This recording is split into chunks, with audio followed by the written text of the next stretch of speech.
Weather এবং time আমাদের জীবনের সাথে ওতপ্রোতভাবে জড়িত। প্রথমেই টাইম নিয়ে কথা বলা যাক। ভোর 6টা বাজলে আমরা সেটাকে ইংরেজিতে বলতে পারি ডন অথবা সানরাইজ। ডন অথবা সানরাইজ। সকাল 8টা থেকে 10টা পর্যন্ত সময়কালকে বলা যায় মর্নিং। মর্নিং। দুপুর 12টা থেকে দুপুর 2টা হলে সেটাকে আমরা বলতে পারি নুন। নুন। দুপুর 3টা থেকে 5টা পর্যন্ত সময়কালকে আমরা বলতে পারি আফটারনুন। আফটারনুন।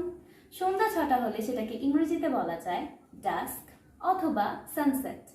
ডাস্ক অথবা সানসেট। রাত 8টা থেকে 10টা পর্যন্ত সময়কালকে ইভিনিংও বলা যায় অথবা আমরা নাইটও বলতে পারি ইভিনিং অথবা নাইট। মধ্যরাত অর্থাৎ রাত 12টা বাজলে আমরা সেটাকে ইংরেজিতে বলতে পারি midnight. Midnight. Now let's move to weather. Weather describe করা নিয়ে আমাদের অনেকেরই একটুখানি কনফিউশন থাকে, বাট আমরা ডিসক্রাইব করতে পারি যেগুলো হচ্ছে রেইনি, ক্লাউডি, উইন্ডি এক্সেট্রা। আজকের ভিডিওতে আমি আপনাদের সাথে একটু অ্যাডভান্সড ফর্মগুলো নিয়ে আলোচনা করতে যাচ্ছি, যাতে করে ওয়েদার নিয়ে আলোচনার সময় আপনার কনফিডেন্স আরও বেড়ে যায়।